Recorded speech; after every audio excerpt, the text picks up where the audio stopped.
तो तुम्हारा सवाल है कि जिम करने के लिए सबसे ज़रूरी क्या है। ठीक है, तो देखो सबसे पहले एक बात सुनो। जब जिम कर रहे हैं ना हम, सबसे पहले एक ये चीज़ है, मैंने हर किसी को बताई हुई यार, बहुत से लोग पूछते हैं कि भाई सबसे ज़रूरी चीज़ क्या है। तो देखो यार, जिम ना एक बहुत लंबी चौड़ी सी फील्ड है। हकीकत चीज़ है, अगर तुम्हें अपनी बॉडी बनानी है ना, खुद सही सही मायने में बॉडी बनानी है, बिना किसी स्टेरॉइड के, बिना किसी इंजेक्शन के बॉडी बनानी है, तो ये काफ़ी लंबी चौड़ी सी फील्ड है। ये अगर मैं तुम्हें 1 मिनट में, 5 मिनट में, 10 मिनट में मैं ये समझा नहीं सकता। ठीक है, लेकिन फिर भी अगर तुम समझना चाह रहे हो तो 3 चीज़ें होती है बॉडी बिल्डिंग के लिए जो सबसे ज़रूरी होती हैं। नंबर 1, तुम्हें प्रॉपर एक्सरसाइज पता होनी चाहिए, कौन से मसल की एक्सरसाइज कौन सी है और कितनी है। ठीक है, जैसे अगर आर्म्स की अगर एक्सरसाइज करते हो, तुम्हें 5 एक्सरसाइज तो पता होनी ही चाहिए मिनिमम, हर एक बॉडी पार्ट के लिए। ठीक है, कि आर्म्स के लिए 5 एक्सरसाइज और लेग्स के लिए 5 एक्सरसाइज, चेस्ट के लिए 5 एक्सरसाइज, इतनी पता होनी चाहिए। मतलब एक्सरसाइज इतनी मिनिमम पता होनी चाहिए। और तुम्हें एक्सरसाइज पता होनी चाहिए कि हर एक मसल पार्ट को हिट करे। जैसे चेस्ट होता है, चेस्ट में 3 मसल हैं। ठीक है, 3 टाइप के मसल होते हैं चेस्ट में, तो तुम्हें ये पता होना चाहिए कि मैं जो 5 या 6 एक्सरसाइज कर रहा हूँ, तीनों टाइप के मसल को हिट करे। ठीक है, सबसे पहली चीज़ ये। मतलब एक्सरसाइज की भी बहुत सारी वैरायटी है, बहुत बड़ी जो है फील्ड है एक्सरसाइज की भी, कि भाई कितने रेप्स करने हैं, कितने सेट करने हैं। तो एक तो हो गई एक्सरसाइज, और दूसरी चीज़, तीसरी तो इससे भी ज़रूरी है, तीसरी लोग करते नहीं है, दूसरी मैं बता रहा हूँ। दूसरी बहुत ज़रूरी चीज़ है, वो है न्यूट्रिशन, यानी खाना। तुम्हें ये चीज़ पता होनी चाहिए कि भाई तुम जो न्यूट्रिशन ले रहे हो उसके मैक्रोन्यूट्रिएंट्स और माइक्रोन्यूट्रिएंट्स क्या क्या है। कहने का मतलब ये है कि तुम्हें ये चीज़ पता होनी चाहिए जो तुम खा रहे हो वो हेल्दी है या नहीं है। मैं तुम्हें 2 रोटी देता हूँ, एक गेहूं के आटे की रोटी देता हूँ, एक मैदे के आटे की रोटी देता हूँ। सबको पता है भाई मैदा हेल्दी नहीं है, गेहूं हेल्दी है, चलो ठीक है। अगर यही मैं तुम्हें गेहूं के आटे की रोटी देता हूँ, एक मील के आटे की और एक चक्की के आटे की, तब तुम क्या बोलोगे? जबकि दोनों आटा गेहूं का है ना। तो न्यूट्रिशन पता होना चाहिए। मान लो किसी दिन तुमने 2 रोटी खा ली, तुम्हारा रोटी खाने का दिल नहीं कर रहा, अब तुम ऐसे क्या चीज़ खाओगे कि रोटी की भी कमी पूरी हो जाए, तुम्हें उसके कार्ब्स भी मिल जाए, तुम्हें मैक्रोन्यूट्रिएंट्स भी मिल जाए, माइक्रोन्यूट्रिएंट्स भी मिल जाए। ठीक है, तो ये चीज़ होती है। मतलब तुम्हें पता होना चाहिए न्यूट्रिशन के बारे में, कि मैक्रोन्यूट्रिएंट्स, प्रोटीन, कार्ब्स, फैट, इन सब के बारे में तुम्हें पता होना चाहिए कि कितना लेना है, क्या क्या लेना है और तुमने क्या क्या लिया है। ठीक है, माइक्रोन्यूट्रिएंट्स भी पता होना चाहिए, जैसे vitamin A, B, C, D, K, potassium, sodium, magnesium, जितने भी ये होते हैं मल्टीविटामिन, ये सब पता होना चाहिए। तो दूसरी चीज़ होगी न्यूट्रिशन। और जो तीसरी चीज़ है सबसे ज़रूरी, और लोग इसी में सबसे ज़्यादा गलती करते हैं, सबसे ज़्यादा गलती इसी में करते हैं, वो होता है रेस्ट। रेस्ट तुम समझे नहीं, रेस्ट क्या है? रेस्ट का मतलब होता है कि जब हमने एक बार किसी एक मसल की एक्सरसाइज कर ली तो उसको रेस्ट भी देना है भाई, कुछ टाइम के लिए। लोग क्या करते हैं कि आज हमने बाइसेप्स करा, कल भी बाइसेप्स कर लिया, परसों भी बाइसेप्स कर लिया, तो ऐसे में वो मसल को रेस्ट मिल नहीं पाता।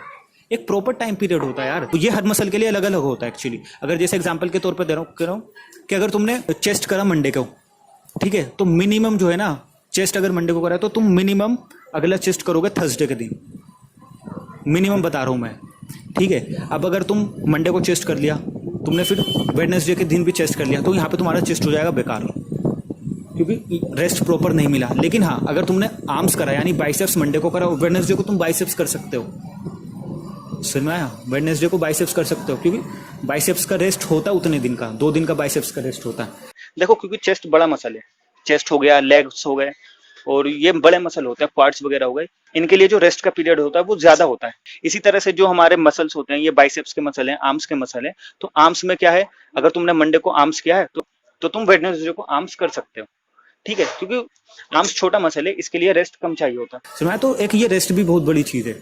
रेस्ट में एक्चुअली एक ये भी चीज आती है, टाइम बिटवीन 2 सेट्स।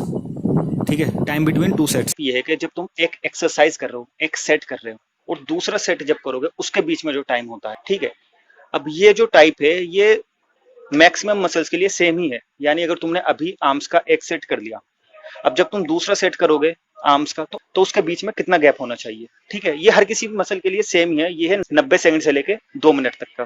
ठीक है, 90 से 120 सेकंड का, 1.5 से 2 मिनट तक का रेस्ट होता है ये। ठीक है, ये हर मसल के लिए सेम है। अब चाहे तुम उसमें आर्म्स कर रहे हो या फिर लेग्स कर रहे हो या चेस्ट कर रहे हो, ठीक है, ये मसल बिल्डिंग की मैं बात बता रहा हूँ। ठीक है, अगर कोई फैट लॉस कर रहा है तो उसके लिए ये टाइम पीरियड अलग। लोग यहीं पे सबसे बड़ी गलती कर देते हैं, दोनों ही चीज में, रेस्ट के जो दोनों पार्ट है उसमें गलती कर देते हैं। लोग क्या करते हैं कि आज आर्म्स किया, कल भी आर्म्स कर लेंगे, परसों भी आर्म्स कर लेंगे, क्योंकि लोग जिम में जाते हैं ना, वही सोचते हैं कि यार बस मेरा चेस्ट बन जाए और मेरे आर्म्स बन जाए बस।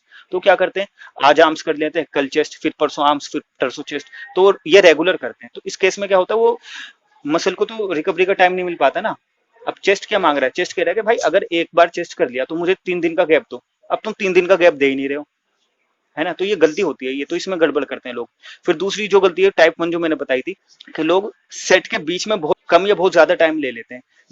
कुछ लोग इतनी हड़बड़ाहट में होते हैं कि एक अभी सेट करा, 30 सेकंड के अंदर अंदर दूसरा सेट कर लेते हैं, फिर थक जाते हैं, तो उसके बाद जो सेट करते हैं उसमें 5 मिनट का गैप है। रेस्ट प्रॉपर नहीं लोगे, एक्सरसाइज प्रॉपर नहीं होगी, और अगर एक्सरसाइज प्रॉपर कर भी लिया, बॉडी नहीं बनेगी, कोई न्यूट्रिशन नहीं है। तो ये तीनों चीज़ आपस में इंटरलिंक्ड है। अगर तुम सिंपल ये आंसर पूछो ना बॉडी बिल्डिंग के लिए क्या जरूरी है, तो ये 3 चीज़ होती हैं भाई, एक्सरसाइज, न्यूट्रिशन, रेस्ट। अब ये बहुत बड़ी इसकी जो है ये फील्ड है। एक्सरसाइज में भी कौन कौन सी एक्सरसाइज है, इसको आगे तुम पढ़ोगे, आगे बताऊंगा मैं कि भाई कौन कौन सी एक्सरसाइज है, कितने कितने एक्सरसाइज करनी चाहिए, कौन से मसल पार्ट की एक्सरसाइज करनी चाहिए। न्यूट्रिशन में भी कि प्रोटीन के लिए best protein source, best carb source, बहुत सारे इसके वो है। फैट कौन सा लेना है, कौन सा नहीं लेना, ओमेगा 3, ओमेगा 6, ये सब चीज़ें कहाँ से मिलेंगी। इसकी फील्ड जो है बहुत वाइड फील्ड है इसकी। तो ये चीज़ें हैं। और कुछ पूछना है अब अगली अगली वीडियो में, ठीक है।